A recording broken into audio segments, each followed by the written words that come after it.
And that's why I had to come and talk to you today and to tell you what I talked about for a hot second at the conference. I talked about how important social and emotional learning is, what trauma-informed care is, to impact the issues like absenteeism, like peer pressure, like vaping, like disrespect, kids coming to school and being disengaged. Those are all symptoms of what? Trauma. And so somebody said facts, right? And we know as educators that we are the one of, and the parents are so important in helping our kids deal with this. So as an educator, I had to do two things. And what I did was I had to create, because I asked superintendents, I asked parents, I asked people from the PTA during the pandemic, so what are you going to do special for the kids when they got back? And what was the answer? They said nothing. I said, oh boy. I said, oh boy.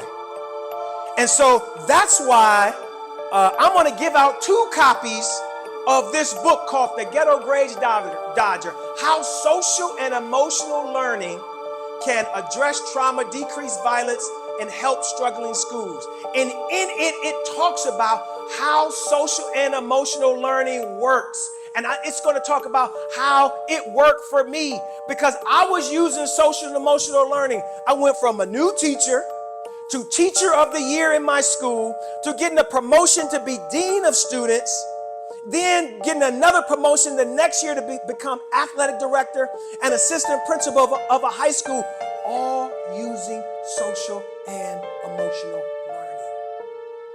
It works. It has an impact on everyone's life. All success. All these teachers that got awards today, if you go into their classroom, they're using social and emotional learning whether they know it or not.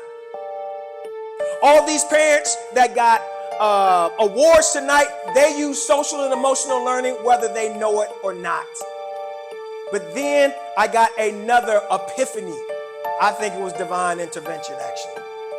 And I wrote this workbook, and it is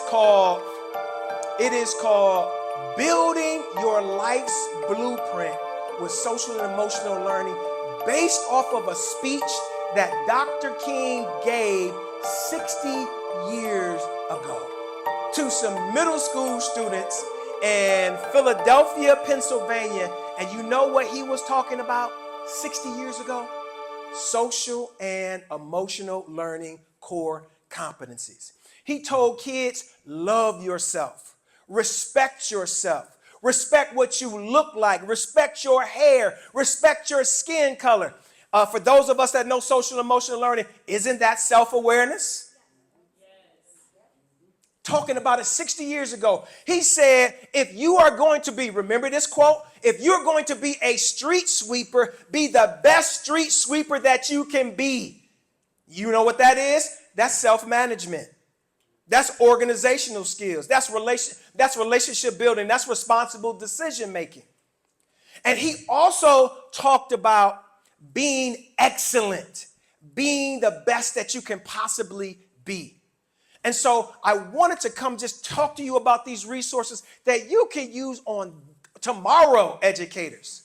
This, I'm going to give out 2 copies like I did at the Michigan PTA conference for 2 folks who want this right now. And I'm going to leave you with this in conclusion, what Mother Ruth Alberta Kennebrew used to say to me, my grandmother. She used to say, baby, if you want to do better, you have to know better. Parents and educators of the Southfield community, thank you for doing better. My name is Royce Kennebrew.